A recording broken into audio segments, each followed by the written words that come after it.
ಆತ್ಮೀಯ ಶಿಕ್ಷಕ ಬಂಧುಗಳೇ, ಆ ಕಿತ್ತೂರಿನ ಪುಟ್ಟ ಸಂಸ್ಥಾನದಲ್ಲಿ ಹೇಗಾದರೂ ಮಾಡಿ ನಾನು ಕಿತ್ತೂರನ್ನು ಬ್ರಿಟಿಷರಿಂದ ರಕ್ಷಣೆಯನ್ನು ಮಾಡಬೇಕು ಅಂತೇಳಿ ಬ್ರಿಟಿಷರ ವಿರುದ್ಧ ಒಂದು ಅದ್ಭುತವಾದಂಥ ಹೋರಾಟವನ್ನು ಸಂಘಟಿಸ್ತಾಳೆ. ಆ ಬ್ರಿಟಿಷರ ವಿರುದ್ಧ ಹೋರಾಟವನ್ನು ಕೂಡ ಮಾಡ್ತಾಳೆ, ಜೈಲಿಗೆ ಹೋಗ್ತಾಳೆ.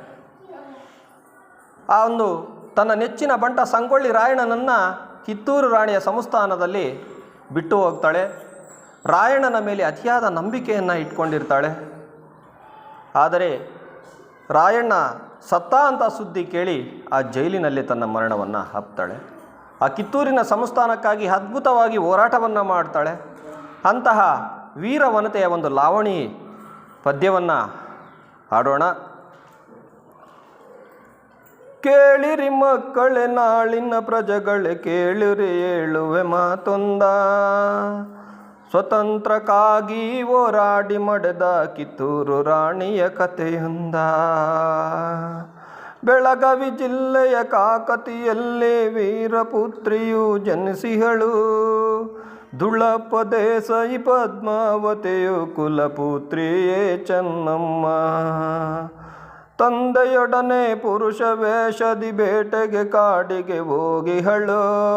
ಕತ್ತಿ ವರಸೆ ಬಿಲ್ಲೋ ಬಾಣ ಕುದುರೆ ಸವಾರಿಯ ಕಲಿತಿಹಳು.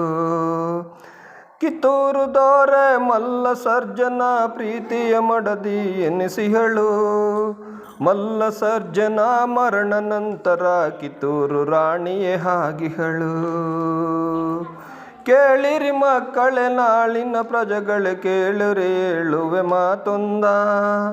ಸ್ವತಂತ್ರಕ್ಕಾಗಿ ಹೋರಾಡಿ ಮಡೆದ ಕಿತ್ತೂರು ರಾಣಿಯ ಕಥೆಯೊಂದ. ಕಿತ್ತೂರು ನಾಡಿನ ಸ್ವತಂತ್ರಕ್ಕಾಗಿ ಬ್ರಿಟಿಷರ ವಿರುದ್ಧ ಹೋರಾಡಿಹಳು. ತ್ಯಾಕರೆಯನ್ನು ಸೋಲಿಸಿ ಅವಳು ವೀರವನತೆ ಎನಿಸಿಹಳು. ಕೇಳಿರಿ ಮಕ್ಕಳೇ ನಾಳಿನ ಪ್ರಜೆಗಳೇ, ಕೇಳಿರಿ ಹೇಳುವೆ ಮಾತೊಂದ. ಸ್ವತಂತ್ರಕ್ಕಾಗಿ ಹೋರಾಡಿ ಮಡೆದ ಕಿತ್ತೂರು ರಾಣಿಯ ಕಥೆಯೊಂದ. ಕಿತ್ತೂರು ರಾಣಿಯ ಕಥೆಯೊಂದ. ವಂದನೆಗಳು.